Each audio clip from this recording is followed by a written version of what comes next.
Hello అందరికీ welcome back to my channel all in one Gayatri vlogs. నా నుంచి మీకు నోటిఫికేషన్ రావాలంటే తప్పకుండా సబ్స్క్రైబ్ చేసుకోండి. ఇదైతే మా డే టు వీలాగ్ అండి. తిరుపతిలో మార్నింగ్ అయితే చాలా చలి వేస్తుందండి. మార్నింగ్ అయినా నైట్ అయినా ఒకేలాగా ఉంది అక్కడ మాత్రము.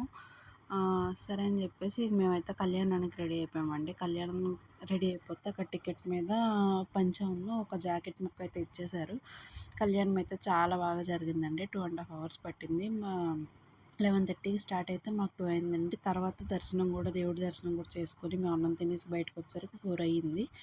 ఇక వచ్చి కాసేపు పడుకొని అందరం సాయంత్రం కాసేపు అలా బయటకు వెళ్దాము, ఏమన్నా కొనుక్కోవాలనుకుంటే కొనుక్కుందాం అన్నట్టు వెళ్ళి అలాగ వరాహస్వామి టెంపుల్కి కూడా విజిట్ అవుదామని చెప్పేసి ఇక నేను మా హస్బెండ్ మా అత్తయ్య మావయ్య అందరం కలిసి అయితే వెళ్ళామండి. ఇక అలాగా వెళ్తూ ఉంటే అది నైటో పగలో కూడా తెలియట్లేదండి. లైట్స్ అయితే అలాగే వేసి ఉంటున్నాయి. అక్కడ చలికి అలా ఉంది. వెదర్ మాత్రం చాలా కూల్గా ఉంది. మా హస్బెండ్ ఏమో పాపను ఎత్తుకుని అలా నడుస్తున్నారు. మా పాప నడవనంటున్నా సరే అక్కడ బాగా చల్లగా ఉందని చెప్పాను కదండి, అందుకని మా పాపకి వంకి క్యాప్ అయితే పెట్టేశాను. అలాగ మా పాప మేము నడుచుకొని వెళ్తూ ఉంటే అక్కడ వెంకటేశ్వర స్వామి విగ్రహంలాగా పెట్టి అక్కడ చక్కగా గ్రీనరీగా వెనకాలంతా అరేంజ్ చేసి చాలా బాగుందండి. అక్కడైతే ఫొటోస్ తీసుకుందాం అనుకున్నాము. వెళ్ళినప్పుడు ఎందుకులే సరే వచ్చినప్పుడు తీసుకుందాం అన్నట్టు మేమైతే మామూలుగా దండం పెట్టేసుకుని వెళ్ళిపోయామండి. అలాగా వెళ్ళిపోయాక మా పాప ఏమో షాప్స్లో చూసి ఇది కావాలి అది కావాలని అడుగుతుంది. కాదు గుడికి వెళ్ళి వచ్చాక కొనుక్కుందాం అని చెప్పేసి మా పాపగా చెప్పి ఇక వరాహస్వామి టెంపుల్కి అయితే లోపలికైతే వెళ్ళి దర్శనం అయితే చేసుకుని వచ్చేసామండి. ఖచ్చితంగా వరాహస్వామి టెంపుల్ దర్శనం అయితే చేసుకోవాలంటే అండి. మీలో ఎంతమంది వరాహస్వామి టెంపుల్ దర్శనం చేసుకుంటారో నాకు కమెంట్లో తెలియజేయండి. ఇక వచ్చినప్పుడు అలాగే ఇక మా పాప నడుస్తానందని చెప్పేసి ఇక తను కూడా దింపేసి నిదానంగా నడుస్తున్నాము. నేనేం వీడియో తీసుకుంటున్నాను. ఇక అప్పుడు మొత్తం నైట్ టైం వ్యూ మాత్రం తిరుపతి చాలా బాగుంటుందండి. అస్సలు అద్దరిపోతుంది. నాకైతే నైట్ టైం ఇష్టం చాలా తిరుపతిలో విజిట్ చేయాలంటే. కానీ మనకు దర్శనం ఏ టైం అవుతుందో తెలియదు. కానీ మా అత్తయ్య వాళ్ళు కూడా మేము కళ్యాణంకి వెళ్ళిన టైంలో వాళ్ళైతే దర్శనానికి వెళ్ళిపోయారు ఆ రోజు. వెళ్ళిపోయి వచ్చాక అక్కడైతే పక్షులు అస్సలు భలే లైన్లో వెళ్తున్నాయండి నైట్ టైం అయినా సరే. ఇక అలాగా మా పాప నేను మా హస్బెండ్ అందరం అయితే భోజనానికి వెళ్ళి భోజనం చేసేసి అప్పుడు రిటర్న్ వెళ్దాం అనుకున్నాము. ఇంకా వరాహస్వామి టెంపుల్ పక్కన అయితే కొలను ఉంటుంది కదండి, అది మార్నింగ్ టైం అయితే మనం వెళ్ళి కాళ్ళే కడుక్కుంటాకు ఉంటుంది. కానీ నైట్ టైం కదా క్లోజ్ చేసేసారు, వెళ్ళకూడదని చెప్పేసి. అంటే లోపల గొయ్యలు బాగా ఉంటాయని చెప్పేసి వద్దన్నారు.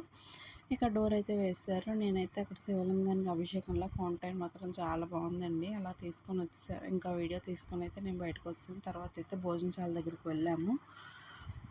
వెళ్ళిన తర్వాత అక్కడ వెనకాల సీనరీ ఉంటుంది కదండి, అక్కడైతే ఫోటో తీసేసుకున్నాము అందరం కలిసి. ఆ సీనరీ అంటే నాకు చాలా ఇష్టం, దాన్ని విజిట్ చేయాలని చెప్పేసి ఇక నైట్ ఖచ్చితంగా ఓపిక లేకపోయినా లేచి వెళ్ళాను.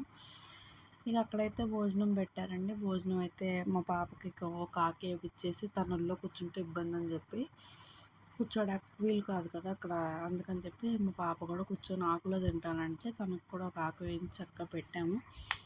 ఆ ఫోటో మాత్రం నాకు చాలా ఇష్టం అండి. అసలు మీలో ఎంతమందికి ఈ ఫోటో నచ్చిందో లైక్ చేయండి, షేర్ చేయండి, కమెంట్ చేయండి. నా వీడియో నచ్చితే అందరికీ షేర్ చేయండి. తప్పకుండా సబ్స్క్రైబ్ చేసుకోండి. నైట్ టైం వ్యూ అయితే ఇలా ఉందండి తిరుపతిలో. మా హస్బెండ్ మా బాబు మాత్రం స్లోగా నడుచుకుంటూ వెళ్తున్నారు. ఇక నేను కూడా వెనకాల నిదానంగా వీడియో తీసుకుంటా ఇది బాగుంది ఇది బాగుంది అని చెప్పుకొని వెళ్తున్నాను. ఇక అలాగా మా తిరుపతిలో వెంకన్న స్వామి దర్శనం అయితే అయిపోయిందండి. ప్రశాంతంగా వరాహస్వామి దర్శనం కూడా అయిపోయిన తర్వాత స్టెప్స్ ఎక్కేసి ఈ భోజనం కూడా చేస్తాము. ఇక అన్న కొనుక్కోవాలనుకుంటే గాజులో చైన్స్, ఆడవాళ్ళకంటే ఆ పిచ్చి ఉంటుంది కదండి ఖచ్చితంగా. ఇక గాజులో చైన్స్ మా పాపకు గాజులు తీసుకున్నాను. నేనైతే ఒక చైన్ నచ్చిందని చెప్పి చైన్ అయితే తీసుకున్నాను. చైన్ ఇదిగోండి. మీరు ఎంతమందికి చైన్ నచ్చిందో చూడండి. ఇప్పటివరకు నేను అలాంటివి తీసుకోలేదు. మా పాపకు కూడా యూజ్ అవుతుందని తీసుకున్నాను. మా పాప అయితే బ్యాట్స్ కొనుక్కుందండి. నా వీడియో నచ్చితే లైక్ చేయండి, షేర్ చేయండి, కామెంట్ చేయండి. Thank you for watching. Please subscribe.